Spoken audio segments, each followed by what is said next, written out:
So first, camera and lenses. I'm not going to spend much time on this, simply because it doesn't matter what kind of camera or lens you have for this course. Ideally, it will be really cool if you would have DSLR, any kind of DSLR and the macro lens. If you don't have DSLR and you don't have macro lens, you should have at least the camera, talking about point-and-shoot cameras or maybe mirrorless cameras. By the way, mirrorless, a great choice.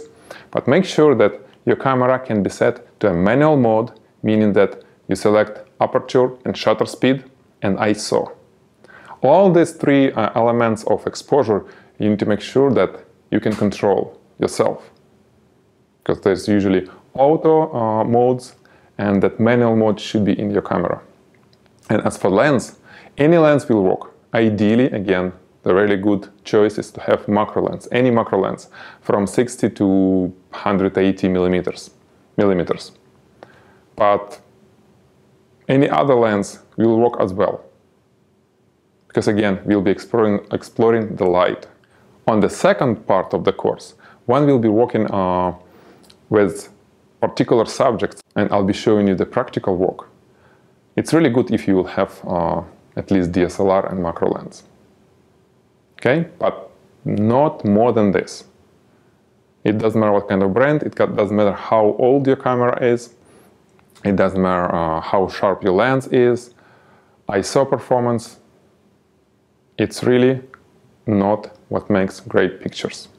Of course, in the future, when you will be working with clients, when you will be going commercially, yes, you will need modern cameras, high megapixels, good glass on them, but to learn, you're okay with what you have. I'm sure that you have some camera already, right? And there is a little bit more information about cameras on the Kick-In photography course, free course, which we have on 40G, and I hope you watched it before you got here. If not, go back and go through that course. Okay? So let's talk about the most interesting part, about the lighting. What kind of lighting we're going to use in this course. So the lighting. Lighting is a very important thing. It's the most important thing in studio photography. However, the critical part of the whole system is photographer, of course, and photographer's knowledge of how to modify that light to create the image, the desired outcome in the camera, right? Usually, professional photographer can shoot really good images almost with any lighting. Candle light, household lighting, any kind of lighting is possible to be used to get a nice shot. However, it may be quite not convenient to use, let's say, household lighting, and it will require many modifications, do-it-yourself type of things to get the desired outcome. This is why there is professional lighting, which already has built-in features which professional photographer can use, and usually it costs more. However, there is very interesting niche in studio lighting, studio photography lighting, and this is kind of the light which works for studio photographers, as well as for event photographers, as well as for family photographers, portraiture. And you know what I'm talking about, right? I'm talking about Speedlight. Speedlights is a great little lights, strobe lights, which are battery powered, and they can be used on location, they can be used inside the studio. And this course, because it's for beginners, for photographers, for beginners in studio photography, not always beginners in photography at all, but if you've been shooting outside, if you've been shooting events and want to jump into product photography world, you probably already have some strobes, right? Some speed lights, some speedlight lighting. So this is what we are going to use. We're going to use speedlights. What kind of speedlights? Any what you already have will work. You may need to buy a few more if you have only one, for example, because it will be really hard to get through this course using only one light. And for example, I have Canon lights. I have Canon speed lights like this 580EX2, right? This light cost, well, maybe around $500. And I also bought few more lights, especially for this course. This is Yongnuo. I never can pronounce it right, but you see it looks pretty similar. It has different functionality. However, in studio we're not going to use ETTL or all that kind of features which this light has and this doesn't have. And that non-expensive light cost $65. Okay, $65 on Amazon, and this has cost $500. So you know the route, right? If you need to buy additional light, get something non-expensive which will work really well for you.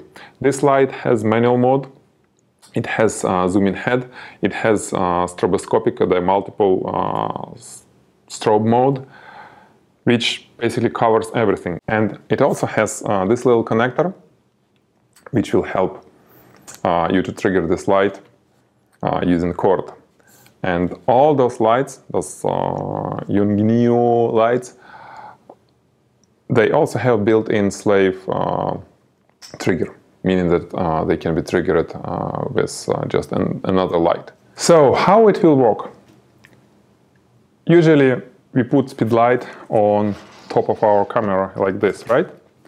And we're shooting it straight, right from the camera. So in studio photography it doesn't work this way. We don't need any light to be right on top of the camera, usually. Of course, sometimes we need it, but usually we need it all around the subject in different and sometimes crazy places. So what we'll be doing is this. We need to trigger our lights, our speed lights, from the camera. Some cameras has a connector.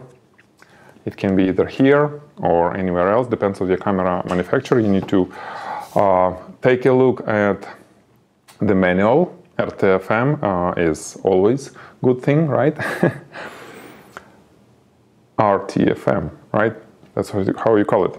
Anyway, you need to connect your camera to at least one strobe. We'll call it master strobe, which will fire all the rest strobes. Because our strobes will have, for example, those Yongnuo has built-in slave sensor, right? If your strobe doesn't have built-in slave sensor, you can always use something like this. There is little triggers, right? Which you attach to your strobe, and it will pick up a signal from other strobe and fire this one. So all your strobes will go simultaneously with very little delay, which is okay. How to trigger each strobe? There are different ways. For example, you may have some transmitter from your camera to your strobe already. Like there is a wireless transmitter for Canon Speedlights. The probably easiest way is to use any wireless trigger. For example, this Pocket Wizard Plus X, very affordable from all the family of Pocket Wizards family. You can always use it and use another exactly same unit to trigger your strobe. And how you trigger your strobe is there is a cable, probably not as long as this, but it goes to the receiver. Transmitter is on the camera, receiver is somewhere next to your lens, right? And it goes to this socket, right? This is how you can trigger any of your speed lights. And you need to trigger only one. The rest will be fired if they have slave, right? Built-in slave, or you can work it out using slaves like this. So this is the lighting. What about light modifiers? What about light modifiers? With speed lights, there is not many light modifiers, not as many as for monolights, but we're going to use them again because most likely you already have something like this. The great thing to use is honeycomb grids. Those, for example, this is about $40 set of different honeycomb grids, which can be attached to your speed light. And it's really great to create in spots. And we need spots in studio photography a lot. I mean, we use spotlights to highlight the background, to highlight all different, to use it in different situations. So it goes like this, right? Depends from the model. There are different models on this, but usually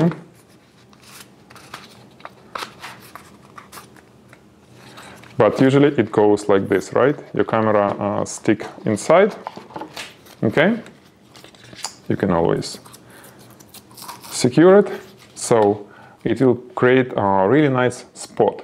And I can tell you that the longer honeycomb grid you have, the thicker, the better spot will be. It will be smaller, but it will be more rounded. Because by default, your Speedlight create rectangular spot. And this rectangular spot usually doesn't look right, doesn't look okay. We need some nice rounded spot, circular, right? And this will give you really nice spot. So I have a couple of them, because again, I may need 2 spots.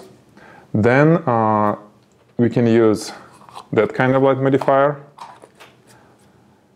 You probably already have it, because it's used for portraiture, you know, for some event photography. In studio, we can use it to diffuse light as wide as possible when needed, right? Not many cases when we need it, but who knows, we may need it. What else? You may have this little soapbox. Soapboxes like this, very little. Again, they attach to your Speedlight. It goes like this, right? I'm not really big fan of it because of 2 reasons.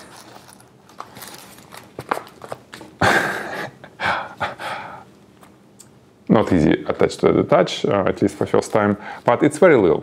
So sometimes it's great, and we're going to use those type of strip boxes.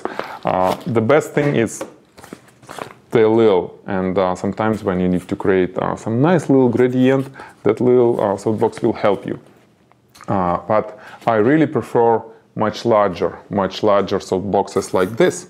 And this is Bowen's mount soapbox, and again, it's a strip box actually, and it's really good to have strip boxes, not soapboxes. Narrow soapboxes, and it attaches to Speedlights with that kind of bracket. You see, it goes to our stand, and this goes to the speed ring, and boom, oops, not boom yet. Okay, so once it clicked, it's very secure, and our Speedlights goes like this. First we need to tilt head, right? Secure it here.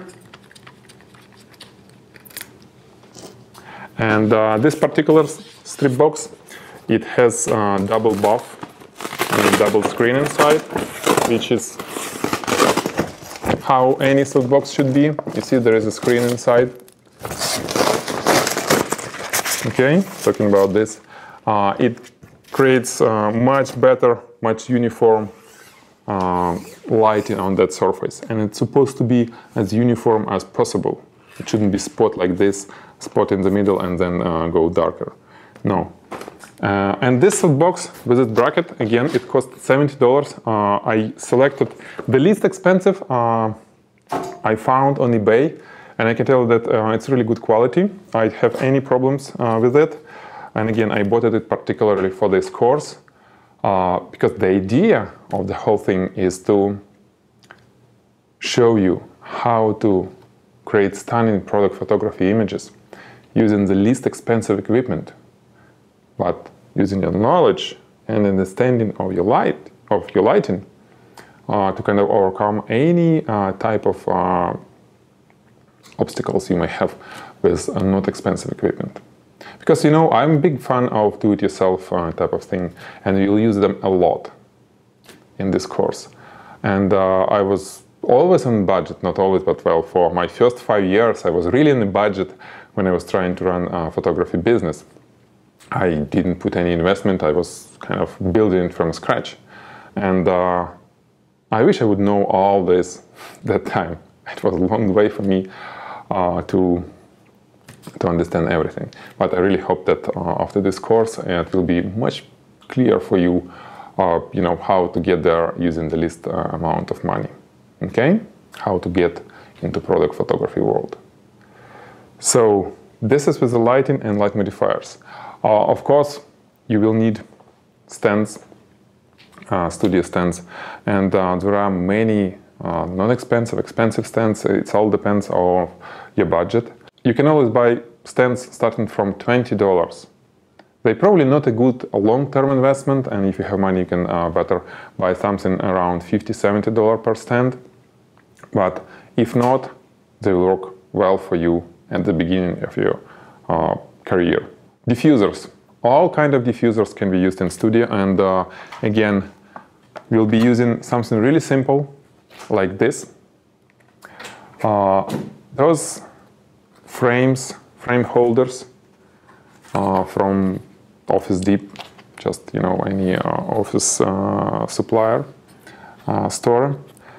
We can stick any paper inside, and it may work as a diffuser or as a black screen or as a reflector when you put foil in it. Okay, this is great thing, can be used in studio, and it's easy to put them onto your table when you have your subject, so you can surround it. Okay, of course, any larger diffusers will work, and will need large diffusers. So you need to take a look at do-it-yourself photography course, again, free course which we have on 40G. See what kind of diffusers and light modifiers I've been building and using, so you can see what is going on. If you have any collapsible like this little one, I have this is Westcott illuminator, very little one.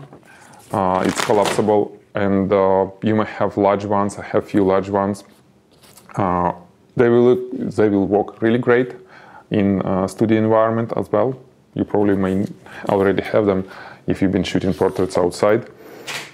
Especially diffusers. This is diffuser, right? It's a semi-transparent type of thing.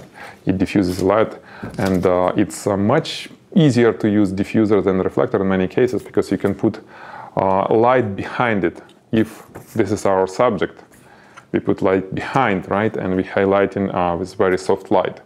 If it would be a reflector, you need to put light from the same side of from the subject side, and it may be not really convenient or possible if our subject is glossy. So diffusers are biggest and greatest thing in studio. What else? A large cardboard.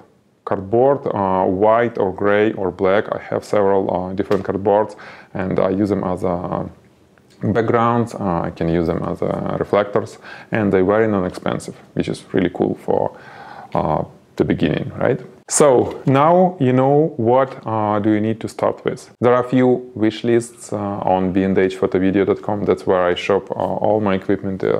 Well, not all. Most of my equipment is from B&H, and if I couldn't find anything on B&H, something on B&H, I use Amazon, and the last resort is eBay. For example, this system, I couldn't find anything compatible for $70, so I got it on eBay. It's brand new, and it works really, really well. And now let's start the course, and we'll learn how to use all of this to create these awesome images. It was Alex Koloskov, your 40G instructor. Bye!